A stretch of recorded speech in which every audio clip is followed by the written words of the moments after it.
नमस्कार, स्वागतम, अभिनंदन आपका मेरे इस चैनल पे। बिहार विधानसभा के चुनाव में वैसे तो बहुत पार्टियों की हार हुई है, लेकिन एक ऐसी पार्टी की हार हुई है जो कि करारी हार है। और उस करारी हार को उसका जो ताप है, ये पार्टी झेल नहीं पा रही है। और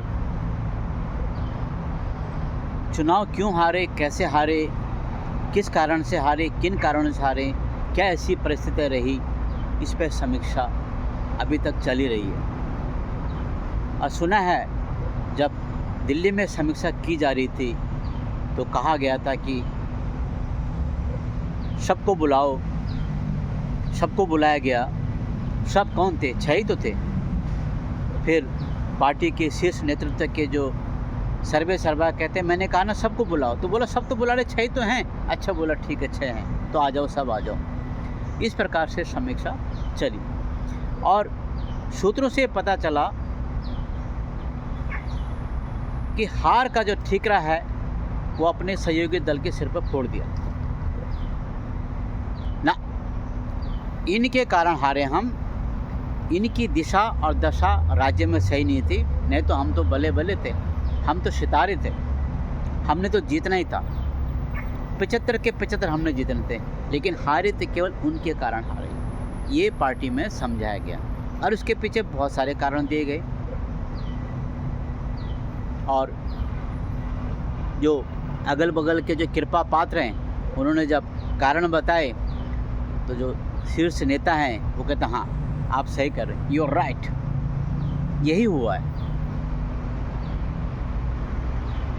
बेचारे राजकुमार को बिहार में डुबो दिया। और मैं तो ये कहूँगा कि जो बिहार का जो चुनाव हुआ है, उस हार का जो असर है वो अभी कम नहीं हुआ। वो धीरे धीरे धीरे चल रहा है उत्तर प्रदेश की तरफ। दिखाई नहीं दे रहा आपको, मेरे को, लेकिन चल तो रहा है। दिल्ली के युवराज ने आखिरकार लालटेन की जो बत्ती है ना, उसकी लौ लगभग कम ही कर दिया, या ये कहें कि बिल्कुल ख़त्म ही कर दिया। और बिहार के राजकुमार समझ नहीं पाए कि लालटेन की जो बत्ती है, इसको उसकी लौ बढ़ाने आए थे कि बुझाने आए थे कि कम करने आए थे। बुझा तो नहीं पाए, लेकिन थोड़ा कम तो कर गए। अब उसको और उजाला और प्रकाशित होने पता नहीं कितना समय लगेगा।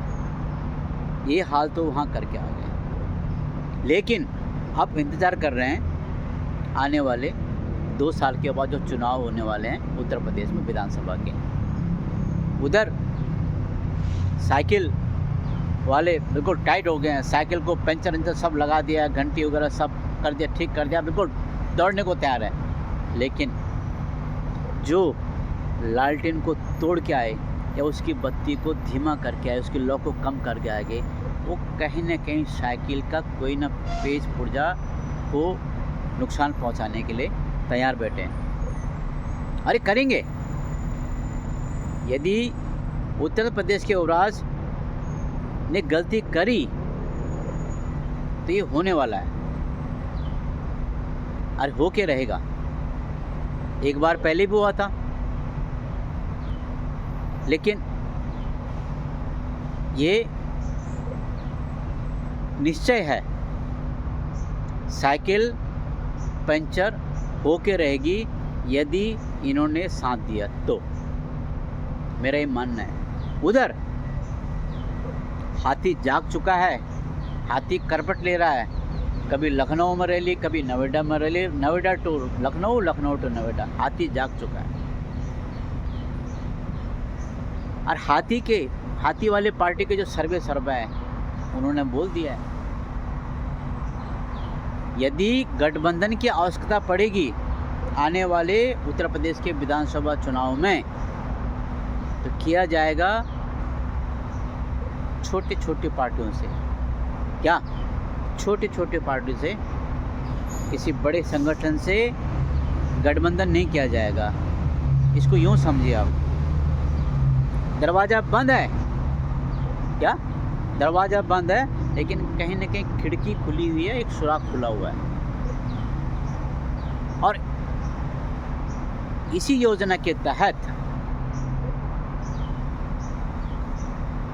हाथी पूरे उत्तर प्रदेश में चुनाव के परिणाम को इधर उधर, ऊपर नीचे, दायां बायां करने में सक्षम हो सकता है, ये मेरा मानना है। क्यों? हाथी कई सालों से आराम कर रहा था, लेकिन अब बहन जी जाग चुकी है, और उनका नींद से जागना साइकिल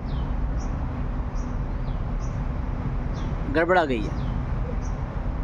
होता है ना, ऐसे ऐसे हो गया, कहाँ जाएं क्या जाएं, तो ये होने वाला है। और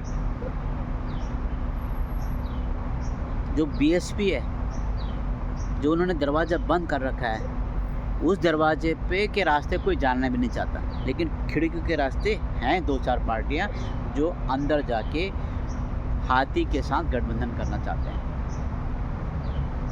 और यही चिंता युवराज को सता रही है कि 2027 में साइकिल में बैठे रहेंगे कि साइकिल से नीचे उतर जाएंगे। शायद आजकल बिहार के युवराज और उत्तर प्रदेश के युवराज के बीच में यही गुफ्तगू चल रही होगी कि आपने कहाँ गलती करी, ये मैं नहीं करूँगा, और मैंने जो गलती करी वो आप न करें। ये ज़रूर गुफ्तगू चल रही होगी, ये मेरा मानना है। बिहार में गए थे वोट और वोटर जागरण के लिए, लेकिन हाँ, जागृत करके आए और दूसरी पार्टी को जितवा दिया। क्या? वोटर जागृत करके आए और दूसरे पार्टी को जिता दिया, यही हुआ ना। अब इसी प्रकार की यात्रा, जो पद यात्रा है, ये शायद उत्तर प्रदेश में भी करने वाले हैं। वहाँ भी वोटरों को जगाएंगे, जागरण का काम करेंगे। वैसे होना भी चाहिए, जो इन्होंने काम किया अच्छा किया है। कम से कम वोटरों को जागृत करके जो वोट पड़े वो रियल के वोट हैं, सचमुच के वोट हैं, और वही प्रजातंत्र को चलाने वाले वोट हैं। यदि वोटर जागरण नहीं किया होता, वोटों को या वोट देने वाले जनता को जागृत नहीं किया गया होता, तो शायद पलड़ा कहीं इनका भारी होता या बराबर होता। लेकिन अच्छा किया, जागृत किया। और मुझे लगता है इनकी जो ये वोट जागरण यात्रा है, ये कभी बंद नहीं होनी चाहिए। एक काम तो सही किया है नेताजी ने, चाहे जाने और अनजाने में किया, परिणाम को देखा नहीं कि इसका परिणाम क्या निकलेगा, लेकिन अपने रास्ते पे वो अडिग हैं। और मैं एक वीडियो बना चुका हूँ, इनके जैसा नेता, जो हठ योग नेता है, वो राजनीति में कोई नहीं। ठान देना है, चाहे उसके बाद उसमें उलट जाए, पलट जाए, उसकी तिलांजलि हो जाए, लेकिन उस मुद्दे को छोड़ना नहीं। परिणाम नहीं देखते ये, परिणाम क्या निकलेगा। न इनके पक्ष में मिले तो कोई दिक्कत नहीं, ना मिले तभी दिक्कत नहीं, लेकिन पीछा नहीं छोड़ना। और यही चल रहा है, और यही चिंता उत्तर प्रदेश के युवराज को खाई जा रही है ना। मैं तो नहीं बुलाऊंगा तुम्हें, लेकिन कहीं ना कहीं से उन्होंने रास्ता बनाना शुरू कर दिया है साइकिल में बैठने का, और वो बैठेंगे। अब वो समय बताएगा कि साइकिल दौड़ेगी दोनों को लेके या साइकिल पंचर हो जाएगी। बिहार में तो सफल नहीं हुए, लेकिन उत्तर प्रदेश जैसे राज्य में सफल होने के चांस इनको लग रहे हैं। और स्वाभाविक है, हर राजनीतिक दल का एक ही खेल होता है, जीतना, जनता पे राज करना। हो भी सकता है, लेकिन ये विषय है इनके लिए मंथन का, विश्लेषण का, आत्मचिंतन का। हारे तो क्यों हारे, और जिनकी जीत हुई है तो कैसे हुई है, यही तो दो विषय रह गए हैं।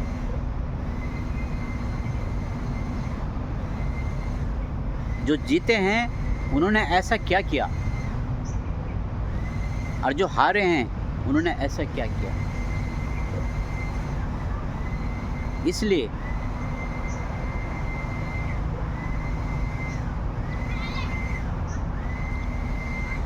बिहार के वोटर जागरण के बाद उत्तर प्रदेश के जो मतदाता हैं उनको भी जागृत होना चाहिए। और अभी से, चाहे चुनाव में 1 या 2 साल रह गए, कोई बात नहीं, अभी से जागृत हो जाइए किसको चुनना है और किसको नहीं चुनना है। और चुनना है तो किसको चुनना है, किसी पार्टी को नहीं चुनना। वोट देने हैं तो राष्ट्र हित में, जनता के हित में। यही ध्येय और यही लक्ष्य मतदाताओं को होना चाहिए। और दूसरी तरफ मैं कहूँ, जितने भी राजनीतिक पार्टियां जो चुनाव मैदान में उतरते हैं, उनका भी एक ही लक्ष्य होना चाहिए, वोट मांगने जाओ तो केवल राष्ट्र के लिए वोट मांगो, अपने लिए नहीं। नमस्कार।